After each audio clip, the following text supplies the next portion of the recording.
I want to thank everyone for their patience as well. You've all come out in this heat for the day. The next character who's coming up, he didn't choose this. He's been put into the free speech battle. He's been prosecuted, taken to court over a joke. And it was a funny joke. And can I just say, certain people you meet and you love their character. From meeting him, he's such a good character. Let's get him up. Representing Scotland, Count Dankula.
Hello, my name's Marcus Meakin, but for the people that don't know me, I go by Count Dankula online. Over 2 years ago, I decided to pay a plank on my girlfriend. She thinks her pet pug is the cutest thing on earth, and she wouldn't shut the fuck up about how cute the pug was. So I decided to turn the dog into the most horrible thing that I could think of, which was a Nazi. I taught the dog to respond to the phrase, gas the Jews, and don't, and to do a Hitler salute whenever I said Sieg Heil. I filmed the dog's antics and put it on YouTube and hoping to show it to my girlfriend and catch her completely off guard. In the video I provided clear context to what I was doing and why I was doing it. Shortly afterwards, the police came to my house. Yeah. Arrested me, placed me in handcuffs, and took me outside to the waiting press, who the police had tipped off to the exact date and time of my arrest so that they could get photographs of this PR stunt.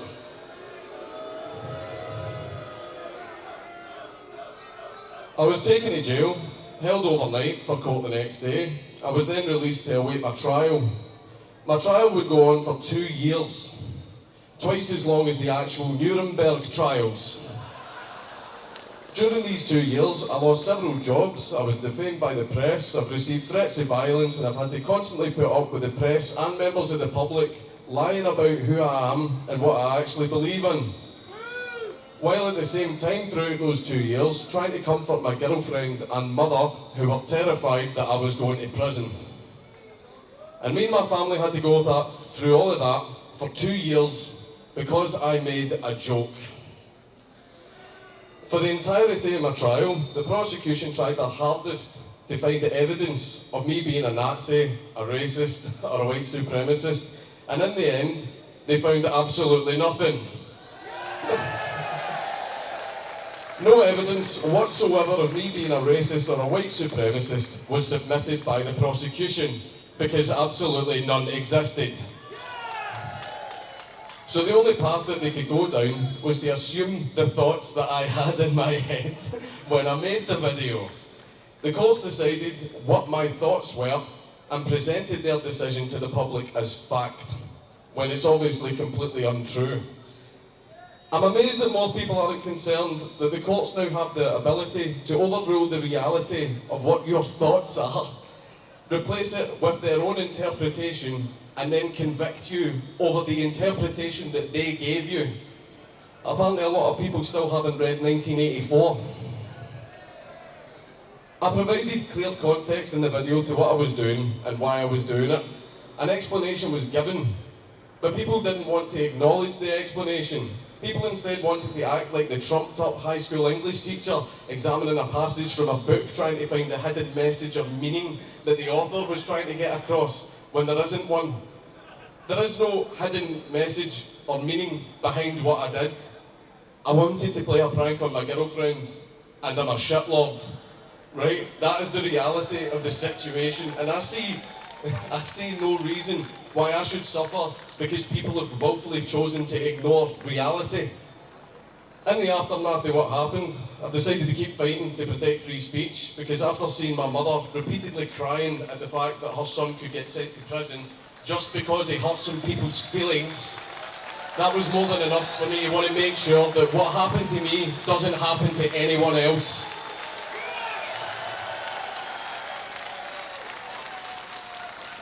And because I want to protect free speech, I have been branded a racist, a Nazi, and a white supremacist.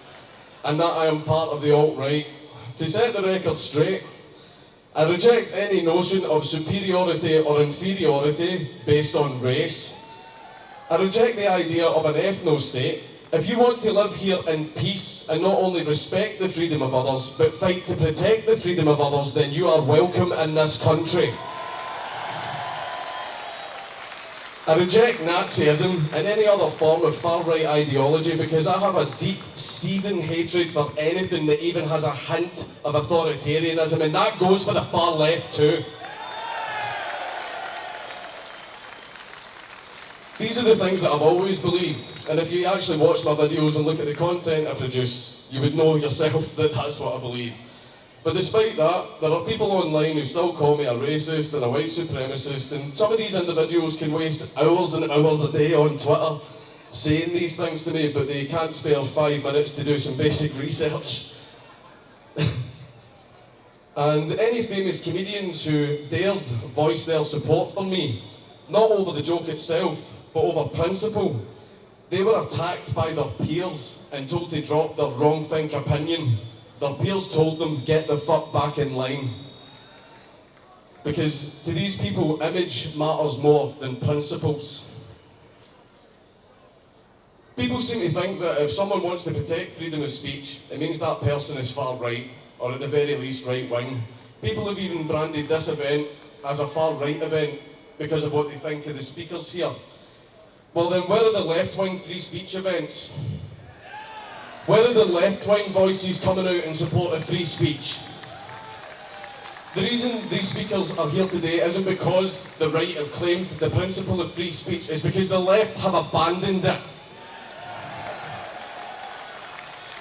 Freedom of speech is not a right-wing goal, and it's not a left-wing goal.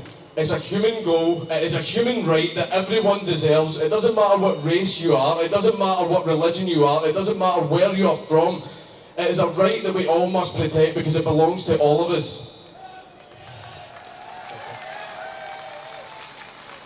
Free speech isn't owned by the right, it isn't owned by the left, it isn't owned by an organisation, and it certainly isn't owned by the fucking government. It's owned by us, the citizens of the United Kingdom. And to close, I've actually got a message for Antifa that are here today. And any other far left groups who are in favour of placing restrictions on what people can or can't say. I was actually one of you once, many years ago, and back then one of the things that we took pride in was how anti-establishment we were, and one of the last things that we would ever have done is allowed for the government to have more power. My, how things have changed. The reason that we would have never allowed the government to have control of something is because we all knew when it comes to the government, you give them control of one thing and it never ends there. They will keep going and going until they control as much as they possibly can, and that was one of the most important lessons that we learned, and it influenced every decision that we made. And it really is sad to see that this new generation were never taught that lesson and have instead opted to saw off the branch that they're sitting on. Laws are accessible to every party that gets voted in. Any party that is in power can use these laws. Right now it's the Tories, next it could be Labour, then it could be the Lib Dems, or whoever gets voted into power. But one day a far-right government could get voted in. You might roll your eyes at that, but none of us ever thought Trump was actually going to fucking win, did we? So it is possible that one day a far-right government could get voted in. A far-right government who now has access to these same laws. And if that day ever comes, Antifa, what do you think's going to happen to you? You'll want my help then, and I'll give it to you. But what we need to do is work together to make sure that whoever gets voted in has no access to any laws that restrict our human rights. We need to work together to protect our freedom. Aber gebracht.